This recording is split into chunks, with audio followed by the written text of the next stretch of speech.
look, we haven't seen a lot of the fight with Malignaggi, with the sparring with Malignaggi.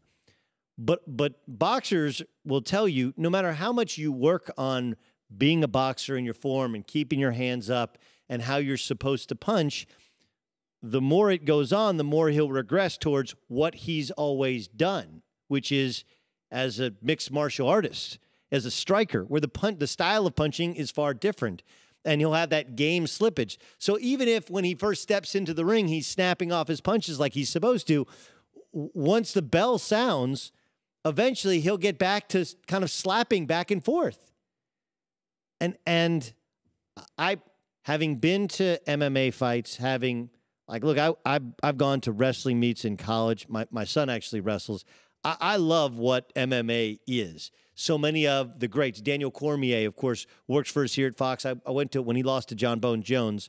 I'm sitting there cheering for him, not just because we were classmates and alums of Oklahoma State, but also because I think wrestling's an awesome sport. And those guys have had to evolve into mixed martial artists and Brazilian jiu-jitsu, add Brazilian jiu-jitsu to their game.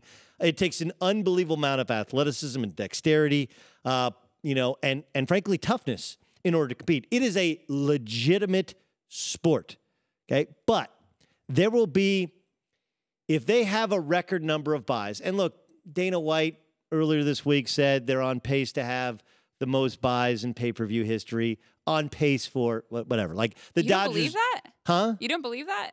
No, nobody's decided if they're going to buy the fight up until Saturday, right? Oh, see, I think that they will. I'm not saying they won't, but I'm saying on pace for, all right, how do you really track that thing? Right? Is it I don't know anybody who's bought the pay-per-view already. You may say, I'm going to buy the pay-per-view, but then come Saturday night, I still think they'll get probably over 4 million. But the point is this, the most purchased pay-per-view in the history of mixed martial arts was less than 2 million buys. This will probably do north of 4 million buys. In other words, there'll be 2 million homes that will buy this fight that have never seen a mixed martial arts fight before.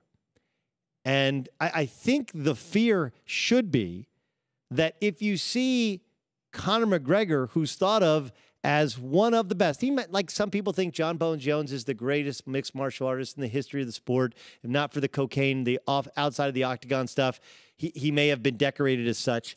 But if you see, this is Conor McGregor, this is the sport's big moment, and they're crossing over, even though all of us who've watched mixed martial arts, and we're continuing to be told, hey, it's a different style, you hold your gloves differently, there's all these different things you have to block and do and move and watch people from... All that said, you're running the risk of 2 million homes, 3 million people, 4 million people watching a fighter to which you're like, dude, that guy can't fight. If Floyd clowns him, if it's the embarrassment that some of us believe it may be, I think it can only do damage to mixed martial arts as a sport in terms of mainstream America. The 2 to 3 million people who will shell out $100 to see a fight. You're like, dude, I can't fight. Those guys can't fight at the level of boxers.